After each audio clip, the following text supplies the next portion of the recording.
Si vous avez plus de 60 ans et que vous mangez du poisson en pensant automatiquement faire un choix sain, j'aimerais vous arrêter tout de suite avec une vérité importante. Tous les poissons ne se valent pas. Et certains de ceux que l'on présente comme légers, simples, pratiques ou même bons pour le cœur peuvent en réalité alourdir l'inflammation, exposer votre corps à des toxines inutiles et vous éloigner doucement de la vitalité que vous essayez justement de préserver. Je m'appelle Isabelle Moreau, j'ai 63 ans.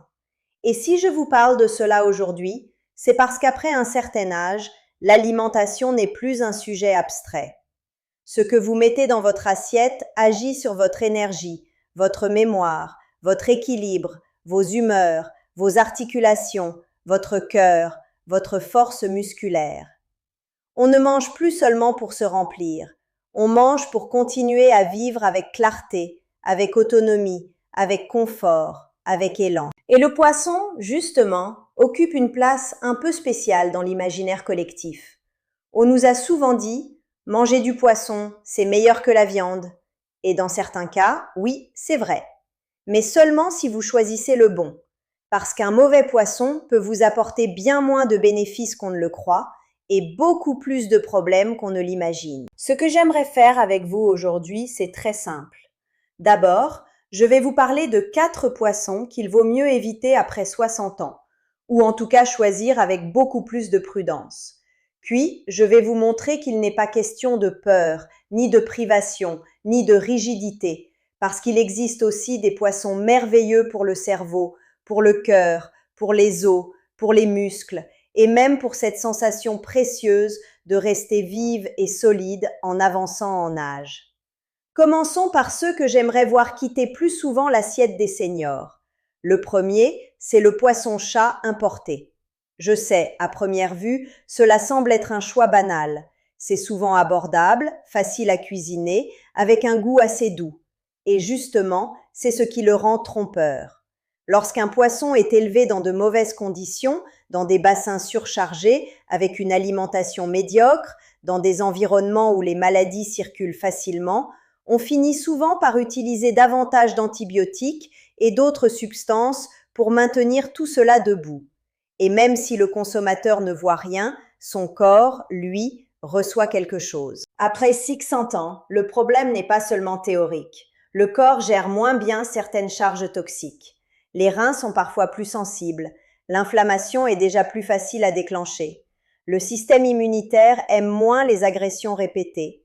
Alors quand un poisson apporte peu de vrais bénéfices nutritionnels tout en soulevant des questions sur sa qualité d'élevage, honnêtement, cela ne vaut pas la peine. Si vous aimez le poisson-chat, mieux vaut choisir une source locale et bien encadrée, quand c'est possible, plutôt qu'un produit importé bon marché dont la qualité reste floue. Le deuxième poisson à surveiller de très près, c'est le thon. Et là, je sais que cela surprend beaucoup de monde, parce que le thon a une image presque parfaite. Salade de thon, sandwich au thon, boîte de thon dans les pâtes, repas rapide, pratique, protéiné, tout cela semble raisonnable. Mais le problème du thon, surtout des grosses espèces, c'est le mercure. Plus un poisson est gros, plus il vit longtemps, plus il mange d'autres poissons, plus il a tendance à accumuler certains métaux lourds au fil du temps. Et quand vous mangez ce poisson régulièrement, ce n'est pas seulement un concept. Votre corps, lui aussi, accumule. Or, le cerveau et le système nerveux n'aiment pas du tout cela. Après 60 ans, quand on cherche justement à protéger la mémoire, l'attention, l'équilibre émotionnel, ce n'est pas le moment d'ajouter régulièrement une charge dont on se passerait volontiers. Beaucoup de personnes mettent sur le compte de l'âge des sensations de brouillard mental, d'irritabilité, de fatigue nerveuse, de concentration moins nette. Bien sûr, tout cela n'est pas causé par le thon, mais ce n'est certainement pas un allié parfait quand il est consommé trop souvent. Cela veut-il dire qu'il ne faut plus jamais en manger? Non, je ne suis pas dans les interdits absolus.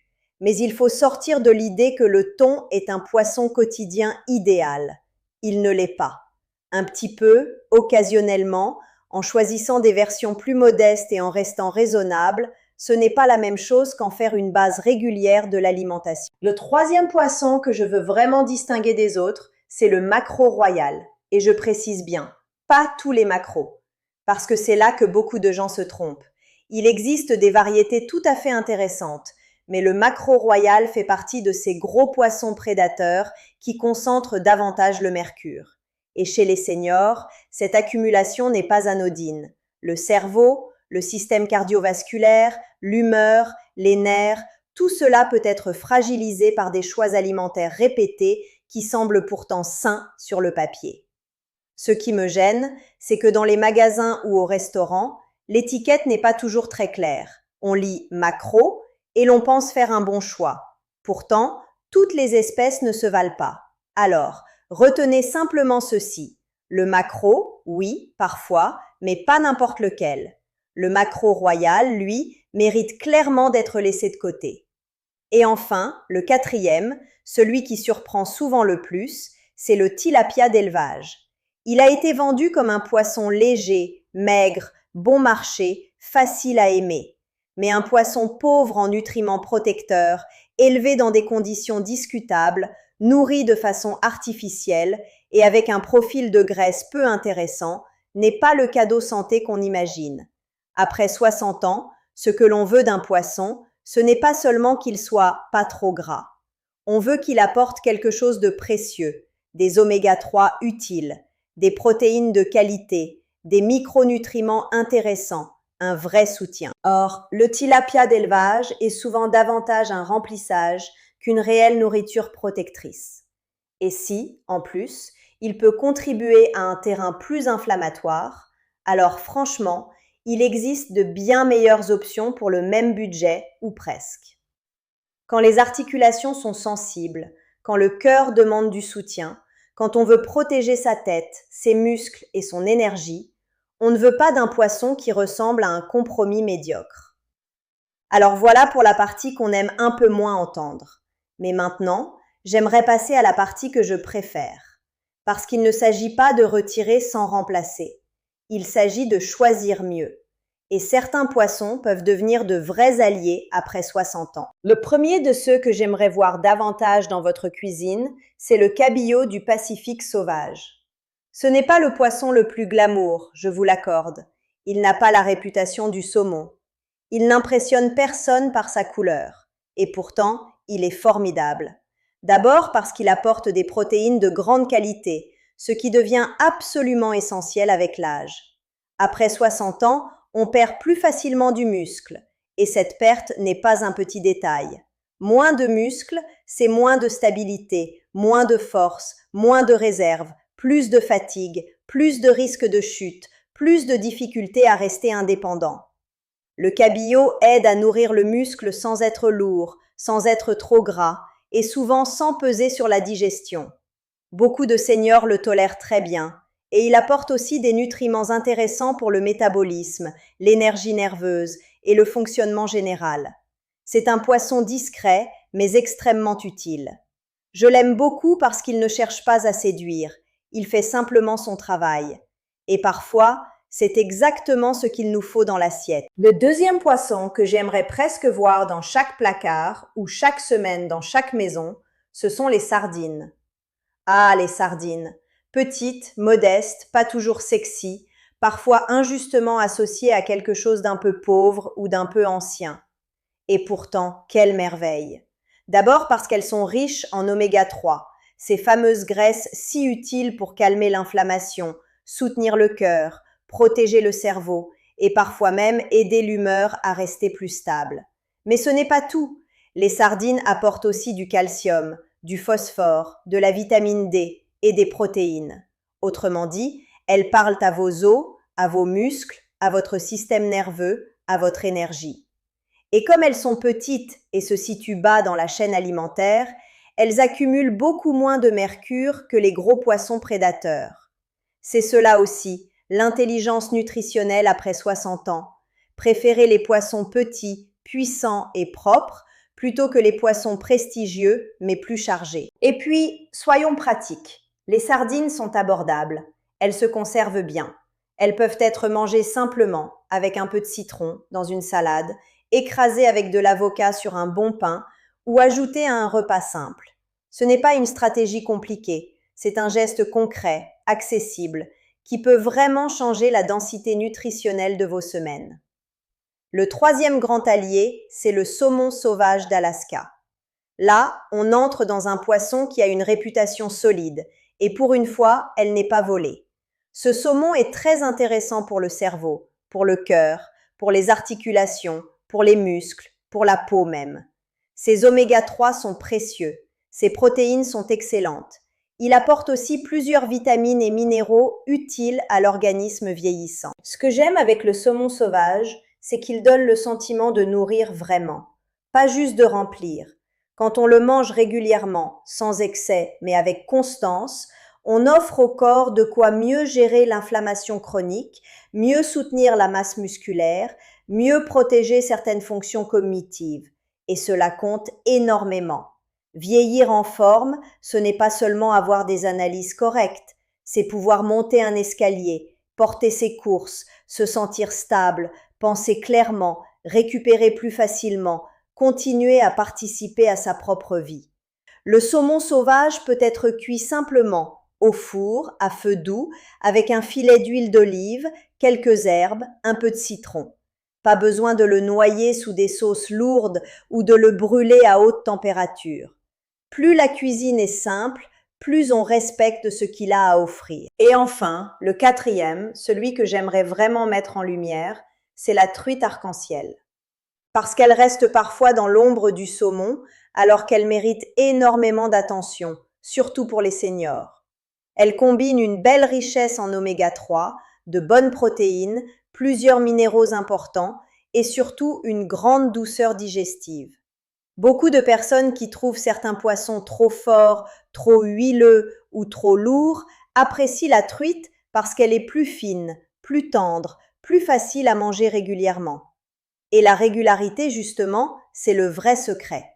Ce n'est pas manger un super aliment une fois tous les 2 mois qui transforme la santé. C'est avoir, semaine après semaine, une alimentation qui soutient la vie. La truite peut faire partie de cette base. Elle soutient le cœur, les os, le système nerveux, et elle s'intègre facilement dans une cuisine simple. Un peu d'herbe, un filet de citron, quelques légumes, et vous avez déjà un repas qui parle le langage de la longévité. Alors maintenant, la vraie question devient comment appliquer cela sans se compliquer la vie? D'abord, arrêtez de penser en termes de perfection. Vous n'avez pas besoin de refaire toute votre alimentation ce soir. Vous pouvez simplement commencer par un échange. Remplacer un poisson peu intéressant par un poisson meilleur. Remplacer le thon quotidien par des sardines 1 ou 2 fois par semaine. Choisir du cabillaud ou de la truite au lieu du tilapia. Gardez le saumon sauvage comme un vrai allié régulier quand votre budget le permet. Ensuite, pensez préparation. Un bon poisson peut devenir un mauvais repas s'il est frit lourdement, carbonisé ou accompagné de trop d'aliments ultra transformés. Après 60 ans, le corps aime la simplicité. Cuisson douce. Bon gras ajouté avec intelligence comme l'huile d'olive.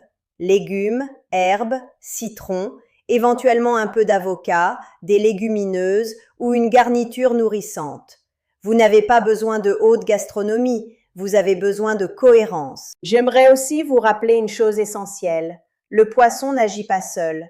Il s'intègre dans un terrain fait de sommeil, d'hydratation, de mouvement, de niveau de stress, d'apport en protéines globales, de santé digestive.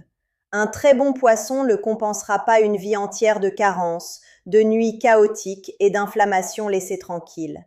Mais il peut devenir une pièce très précieuse du puzzle. Et ce que j'aime le plus dans cette façon de manger, c'est qu'elle ne repose pas sur la peur. Elle repose sur la clarté. Vous n'avez pas besoin d'être terrifié par votre assiette. Vous avez simplement besoin de mieux choisir, de mieux comprendre, de cesser de croire que poisson est automatiquement synonyme de santé et de commencer à distinguer ce qui nourrit vraiment de ce qui remplit seulement. Après 60 ans, chaque repas est une occasion de dire à son corps « Je te soutiens ». Je ne te donne pas seulement des calories, je te donne des matériaux pour penser, pour bouger, pour réparer, pour durer, pour vivre avec plus d'élan. Et c'est cela que j'aimerais vous voir faire davantage. Alors, si vous deviez retenir quelque chose de notre moment ensemble aujourd'hui, retenez ceci. Évitez autant que possible le poisson-chat importé, le thon trop fréquent, le maquereau royal et le tilapia d'élevage.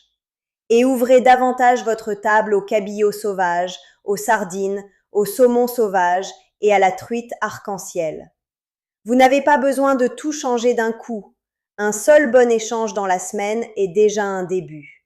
Et parfois, le début d'une meilleure mémoire, d'un peu moins d'inflammation, d'une force plus stable, d'un vieillissement plus serein, commence tout simplement dans une poêle, au four ou dans une petite boîte de sardines. L'âge n'est que le début. Et parfois, le début d'une nouvelle énergie commence avec un meilleur poisson dans votre assiette.